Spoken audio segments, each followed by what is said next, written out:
Mike's Daily Podcast. Episode 1742, 1742. I'm your host, Mike Matthews, broadcasting from Café Anyway, located somewhere in Podcaster Valley, Mont. If you hear a little wheezing in my voice, it's because there is so much smoke in the Bay Area right now. It is like you are walking through someone's fireplace.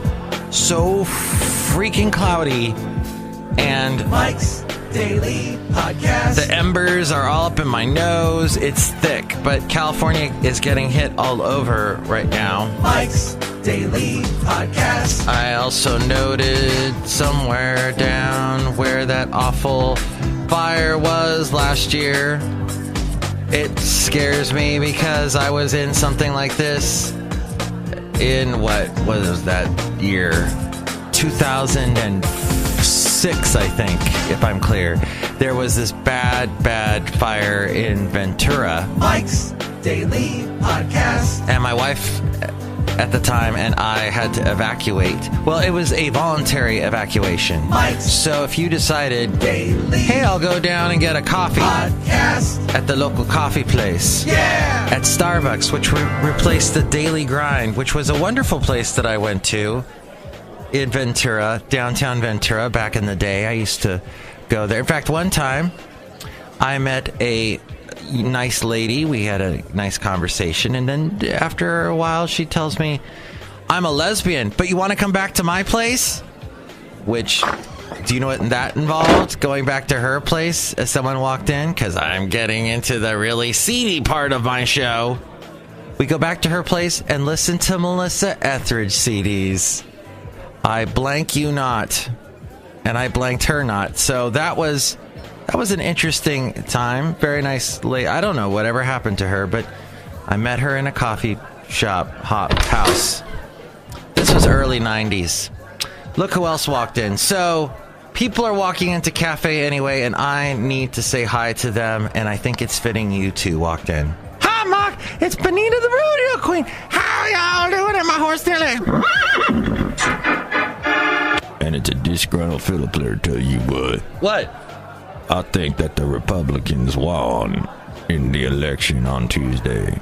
Yeah, keep telling yourself that. I love this. I love this sense of complete blinders on that so many Republicans have right now.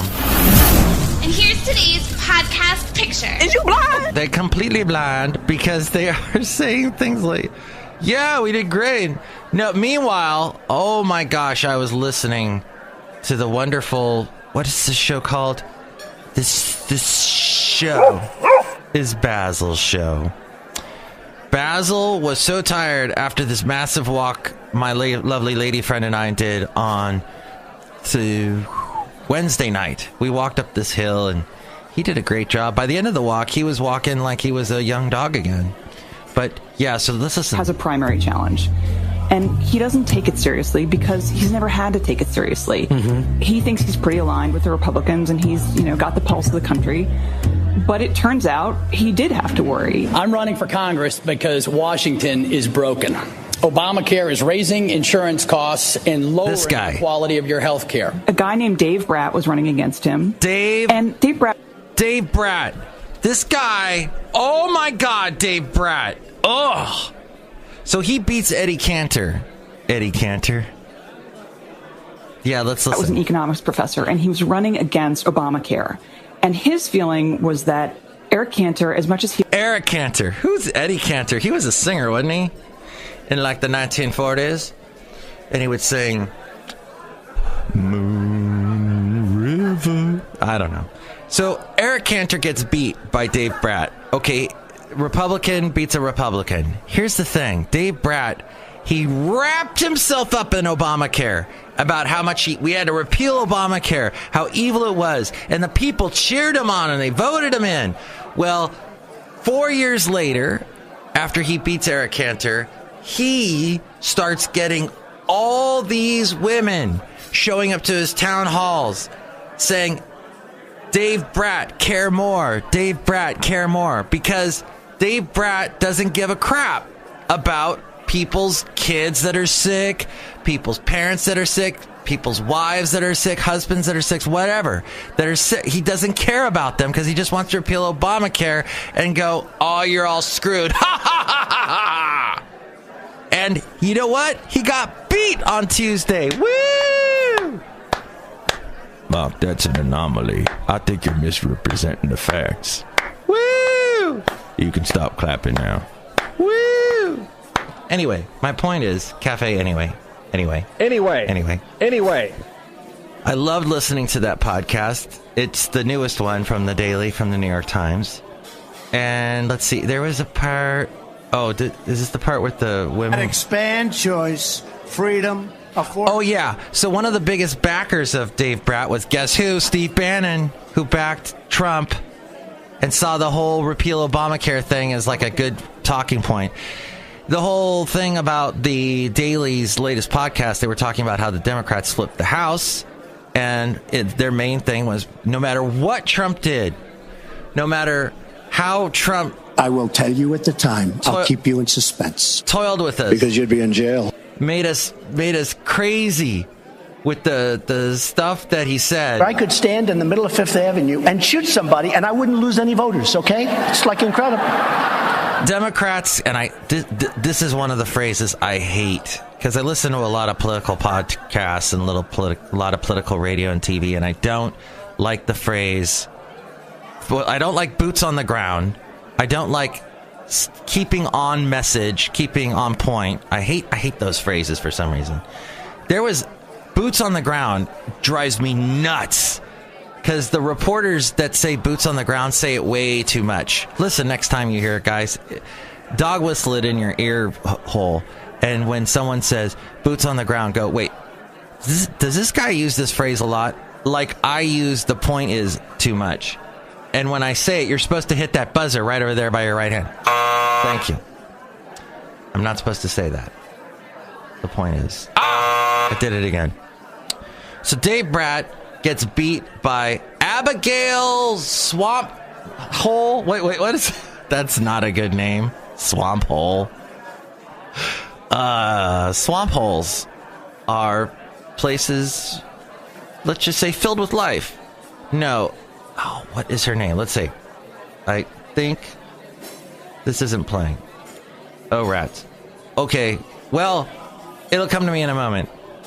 I'm sorry, Virginia. I don't know the name of your candidates, but I just found it a fascinating story. Oh, here we go. Gives people this reassurance of, oh, she's tough. She is honest. She is a centrist. She's going to bring the sides of Congress together. And we're excited because we think this is great for us and our business, because we think that we're going to... These are all the women that are supporting Abigail. This changes the dynamic. Smart person. That we've been seeing in politics, in the divisiveness, and there are all these centrist women that came out and voted on Tuesday. And she's a moderate. She's really running on her, and she's dodging Bratt's efforts to paint her as a liberal, to paint her as Nancy Pelosi. There's this famous moment in their debate. And a vote for my opponent will be a vote for the Nancy Pelosi. Oh, God. The whole that they just demonized Nancy Pelosi. Oh. Spamberger says no. Spamberger. That's her name, Spamberger. Supported single payer in the primary. I am not Nancy Pelosi, and I am not President Barack Obama. I want to serve this community. It's the community that made me who I am, and I ask for your vote on November the 6th. Abigail Spamberger is my name. Yay, Abigail Spamberger. So it's fascinating, too, that all these races that I thought went to the Republicans, well... The vote, hello, nobody told me the votes weren't all counted. I guess they just assumed I'd be smart enough and know that. But so many votes have not been counted yet, still in Florida, in Georgia. So there might still be a possibility for the Democrats to win in those areas. That must be infuriating Trump. He must be like, stop counting votes now. You watch, there's going to be a tweet today. I may have even missed one that came out this morning. But he must be just, That's enough. Put down the mic. No more voting. Mike. Oh, see, I told you I was going to use this one. You're a very rude person. The way you treat Sarah Huckabee is horrible. And the way you treat other people are horrible. You shouldn't treat people that way. Sarah Huckabee Sanders. I've even heard conservative talk show hosts like the horrible Hugh Hewitt say, oh, she's not going to last much longer. She's lasted a long time. But in the pressure cooker that is Washington, D.C., I think I just said another stupid trope expression that I've heard way too much. The pressure cooker. She's probably needs a little R&R, but she's doing a fantastic job. With the job she has to do, you may dislike her, but think of if you had to defend that guy every day.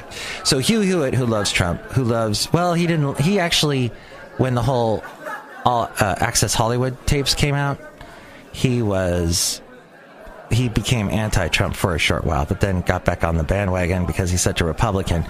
Hugh Hewitt, who does, a show in the morning on a lot of conservative talk radio stations. And all the smoke is getting to me. Oh God. Excuse me! It is so smoky in the Bay Area. Hugh Hewitt, said something this morning that made me hate him so much more. He always talks about how he went to Harvard. I went to Harvard. I came from Ohio. I was just a little scrappy kid from Ohio, but I went to Harvard. And then he talked about how he met somebody in Harvard, some some writer that I'm supposed to know. Yes, well, I met him in Harvard. I ran around in the same circles. He actually said this. He goes, several people told me that I should meet this author, so-and-so. And I said, I will, here in Harvard. Nose in the air. Meanwhile, Alexandra Ocasio-Cortez, she, a win. Alexandra Ocasio-Cortez, only 29 years old, the youngest congresswoman to be elected. And get this, went to I wrote it down somewhere here. The University of Boston, or Boston University. Not Harvard! Wait. Is that like I don't know. In the East Coast, all those colleges run into the same. Yale, Harvard, Princeton. I don't know what any of those are. But I didn't see Yale behind her name. I saw Boston College, University. My point is, dang it, I did it. Well, instead of a buzzer, let's use this. Much better. Well, there's somebody else I had to say hi to because we were here at Café Anyway, and they're pouring me a delicious root beer that I need to drink in order to wash out all the smoke in my system. Hello, Mike. I make the delicious root beer. I'm the brewmaster. Oh, my. Have some. I'll cut you. Oh, ouch. Okay, thank you. So, meanwhile, all this frickin' fire going on in the Bay Area, and I just heard, too, in Oak Park, which is also in Ventura County, as if Ventura County hasn't had enough going on in the past 24 hours. The Woolsey and Hill fires grew rapidly overnight in Ventura County, forcing the evacuation of the entire Oak Park community. Oak Park is this little town in between Ventura. Okay, Ventura's on the coast in California, north of Thousand Oaks, not that far. A lot of people commute between the two. Okay, so Ventura, if you go east, if you go inland, you hit Oak Park, and it's a beautiful little hillside community, lots of nice little old houses back there. I think Johnny Cash lived there at one time. And then you keep going further east, and then there's Ojai. And Ojai butts up against these mountains called the Topatopas. And that's a beautiful area. Go see Easy A, one of the early Emma Stone movies. I almost said Emily Blunt. Emma, whatever. Mary Poppins. So Emma Stone is in this movie called Easy A. she is trying to pass off as slutty for some reason. I forget what the whole point of the storyline was.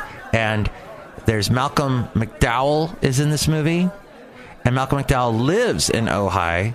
So I would watch this movie filmed in Ojai, and I don't know how you get about movies that are set in a particular place where you used to live and you don't live anymore, and you get nostalgic and you wish you could go back to Ojai. I never lived in Ojai, but I had like a girlfriend that lived there for a while, and so I used to go up there a lot. But I love that whole area, and it's so sad to see that they have to deal, and they had to deal with a bunch of fires last year, so the brush fires going on there, and so check out some of the evacuation centers. Thousand Oaks High School, right? Thousand Oaks Teen Center, and back to Thousand Oaks and the borderline, as if they're not having enough problems. That awful, awful shooter. Oh, what the hell? I loved Thousand Oaks. Let me tell you, I spent, my first full-time radio job was in Thousand Oaks. I worked at a station called KNJO. And the station was automated. It was music. It was horrible, slow. Bee Gees, slow. Michael Bolton, slow. Barry Manilow, just crap. And, but, like, we played a little bit of, like, Luther Vandross and Patti LaBelle. It was a strange format. It was just basically every mellow song that was a hit we would play. And so I would commute from Oxnard, which is next to Ventura, also on the coast, and drive inland. Thousand Oaks is inland. Thousand Oaks is in this valley. They call it the Conejo Valley. Conejo is Spanish for rabbit. And KNJO, of course, the call letters come from the word Conejo. And you go into the Conejo Valley, you head a little further east, you end up in Agoura Hills, then Calabasas, then bam, you're in the San Fernando Valley, and then you're in Los Angeles. So that's how it all works. That's when they say Thousand Oaks is 45 minutes away from Los Angeles, to give everyone a point of reference. That's how it works. It's inland Thousand Oaks. And there's this feeling of the spirit of the cowboy. There's a lot of people in Thousand Oaks that think they're cowboys, and there's this whole debate that's been going on for eons now, where these guys dress in the full cowboy garb with the boots and the cowboy hat and the starched shirt and the belt buckle, and they're supposed to be cowboys, and everybody laughs because you're going, wait, no, you're in California. Cowboys are out in Texas. Cowboys are out. It was funny because when I moved to Alabama, there was never this debate about dressed in cowboy garb. Nobody went, oh, he's just faking it. He just puts this on, and meanwhile he drives his Mercedes-Benz around. He doesn't drive a truck. And so there was this whole crazy debate. And I heard that debate often when I went to the borderline. And I went to the borderline a lot in the late 90s. And that's why this whole story just makes my heart sink. And my heart goes out to Thousand Oaks. And I just wanted to tell you that the story is just getting bigger and bigger. And they said the second thing that came out about all of this is that, people were there that had also been at the Las Vegas shooting. Well, that's not a surprise, because people in Thousand Oaks that are country fans will drive anywhere. They'll go as far as Las Vegas. They'll fly out even further. I knew some that went to Texas. But Las Vegas was definitely not a stretch for them. Yeah, I drove out to people would drive all night. I drove all night, went to Las Vegas and saw a concert. Or I drove all night and we partied and we came back. You know, that's the type of rugged individuals we would have. Young people, though. There was always such young, wonderful people at the borderline. And there was the cowboy hat that's over the dance floor.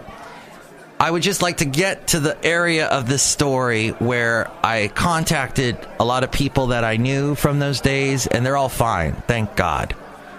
And there was one person that I knew, Maureen. She used to go there a lot, and I was worried she might be there. Even though it was a Wednesday night, I thought the chances were pretty slim. And she's a mom now. She started a family, and she wasn't there, thank God.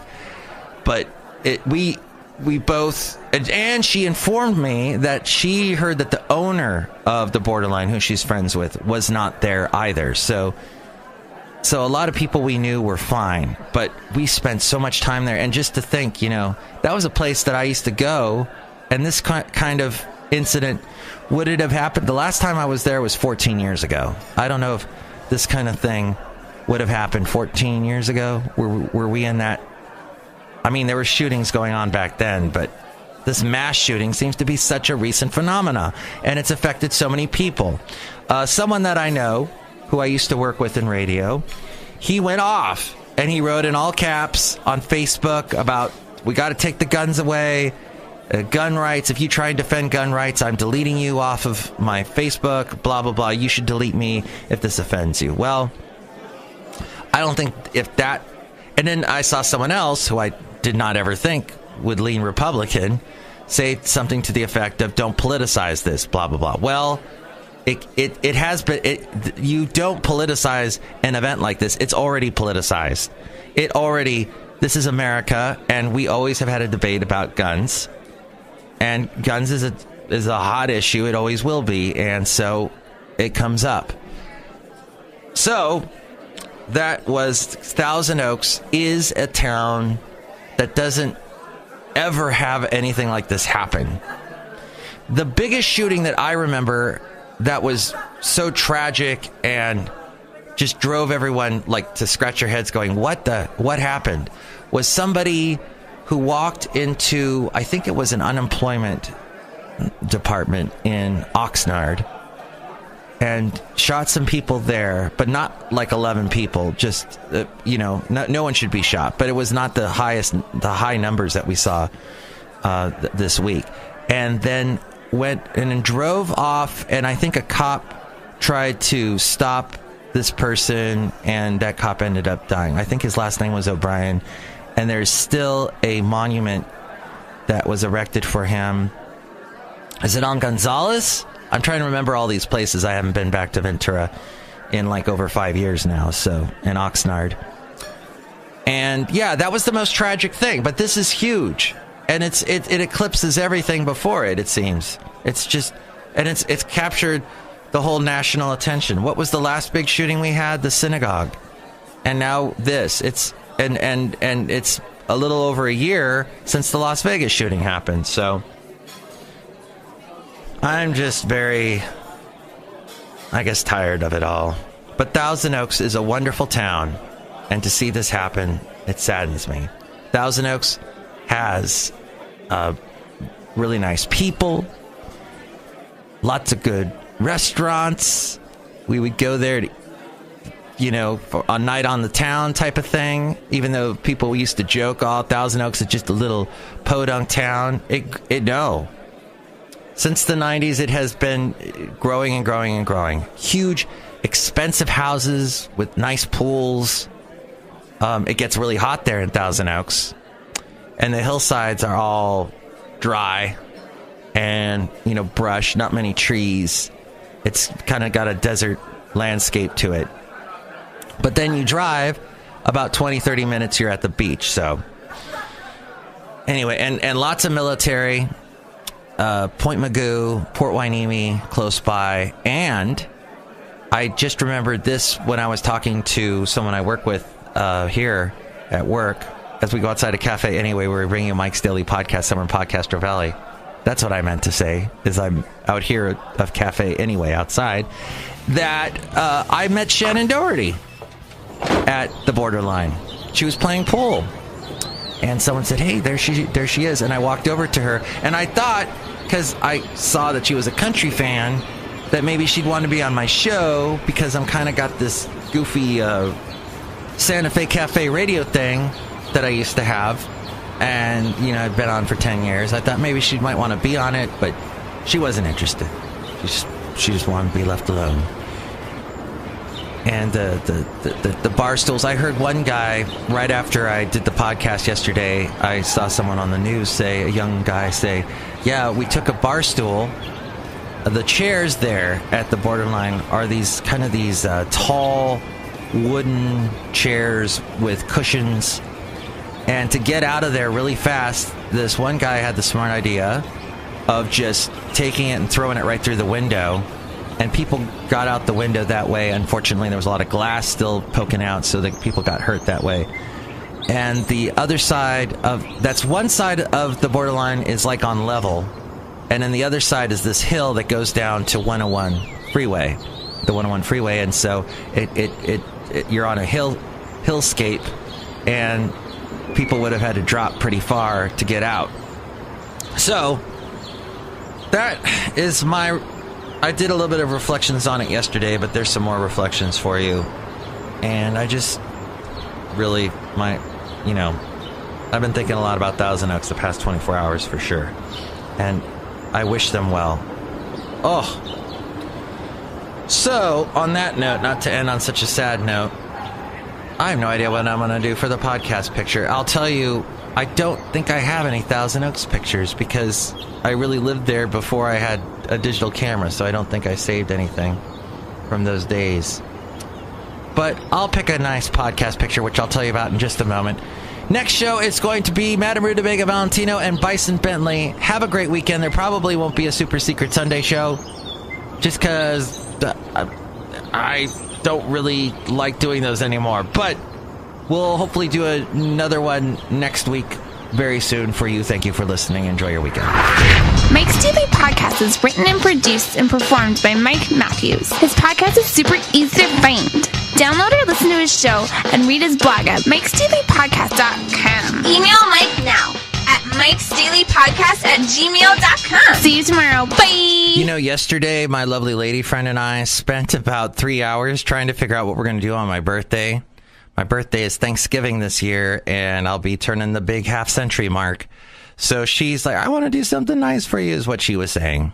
And so we came upon doing some fun little vacation, staycation close by to the house. Thankfully, Half Moon Bay is only about a 45-minute drive, but we didn't want to go too far away because it's going to be Thanksgiving, and the traffic last year on the night before Thanksgiving was so bad. There was traffic around my house in suburbia of people trying to get out of the Bay Area. They were trying to cut through Castro Valley. It was crazy. So we're going to go to Half Moon Bay and bring Basil the Boxer and have a great time. So the podcast picture is another great vacation we did a little bit away, about a 4-hour drive away in Mendocino, also on the coast in Northern California. And you can see that picture that was, I think, just a month ago it was taken at mikesdailypodcast.com.